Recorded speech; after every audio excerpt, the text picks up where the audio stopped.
ከ5000 በላይ ግለሰቦች በወጣቱ ዳኢ ሁሴን አህመድ ሁሱ የማህበራዊ ሚዲያ የሃይማኖት የንጽጽር መድረክ ወደ እስልምና መንገድ መቀላቀላቸው ተገልጿል። የአፋር ክልል እስልምና ጉዳዮች ከፍተኛ ምክር ቤት ወጣቱን ዳኢ ለዲኑ ያበረከተውን አስተዋጽኦ የምስጋናና የምስክር ወረቀትም አበርክቶለታል። ነጃሺ ቲቪም በስልክ ከንጽጽር ዳኢው ከኡስታዝ ሁሴን አህመድ ጋር ቆይታ አድርጓል። ሀያት ከማል አጠናክረዋለች።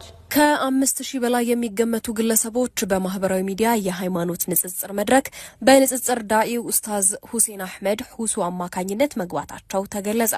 ኡስታዝ ሁሴን አህመድ በማህበራዊ ሚዲያ መጠሪያው ሁሱ በመባል የሚታወቅ ሲሆን ለዲኑ እያበረከተ ላለው አስተዋጽኦ የአፋር ክልል እስልምና ጉዳዮች ከፍተኛ ምክር ቤት ይህን በጎ ምግባሩን ለማበረታታት የምስክር ወረቀት ማበርከቱን ነጃሺ ቲቪ ለማወቅ ችሏል። ስለሆነም ወንድም ሁሴን አህመድ የተሰማውን ስሜት እንዲገልጽ ከነጃሺ ቲቪ በቀረበለት ጥያቄ በስልክ መስመራችን ተገኝቶ የተሰማውን ደስታና ለአፋር ክልል እስልምና ጉዳዮች ከፍተኛ ምክር ቤት የምስጋና መልእክቱን አስተላልፏል። የተሰማኝ ስሜት በጣም ደስ የሚል ነበር።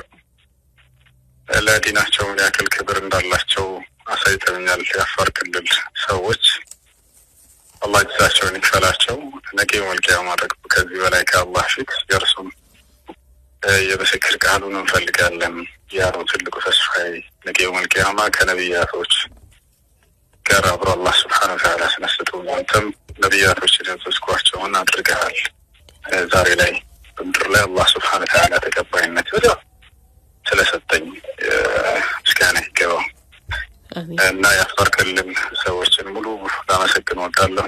የመጅሊሱን አካሎችም እንዲሁ ከእነርሱ ዘንድ የምስጋና የክብር ቃል ስለመጣልን አላህ ጀዛቸውን ይክፈላቸው። ሁላችንንም ለዲኑ የምንሰራ ያድርገን። ይህን የንጽጽር መድረክ በሶሻል ሚዲያ ማካሄድ ከጀመረ 5 ዓመታት የተቆጠሩ ቢሆንም ባለፉት 2 ዓመታት ግን እጅጉን በርካታ ሰዎች ወደ እስልምና መንገድ እንደተቀላቀሉ ገልጿል። ሶሻል ሚዲያ ከጀመርኩኝ ቲክቶክ ላይ 5 ዓመት ምናምን አካባቢ ነው። ከዚያን ጊዜ ጀምሬ እንዲህ የንጽጽር ስራዎችን እሰራለሁ። አልሐምዱሊላህ እስካሁን ድረስ ከ5000 የማያንሱ ሰዎች እስልምናን ተቀብለዋል።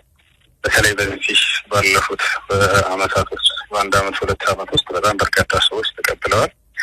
አላህ ምስጋና ይገባው። ቀጣይነቱ ከዛሬ ከነበረው በላይ አላህ ፍቃድ ጠንክረን የምንቀጥል ይሆናል። ይህ ነገር የምናቋርጠው ምናልባት ስንሞት ጊዜ ብቻ ነው። አላህ ሱብሓነሁ ወተዓላ በቁርአን ላይ የሱረት አልሂጅር መጨረሻ አንቀጽ ላይ ወአቡድ ረበከ ሐታ ያእቲየከል የቂን ይላል። ሞት እስኪመጣብህ ድረስ ጌታህን አላህን ተገዛ ይላል። ዳዕዋ ዒባዳ ነው። ለአላህ ሱብሓነሁ ወተዓላ የምናደርገው ነው። ስለዚህ ይህ ነገር የህይወታችን እስትንፋስ በስጋችን እስካለች ድረስ የማናቋርጠው ትልቁ የአምልኮ ስርዓት ነው። በዚህ ላይ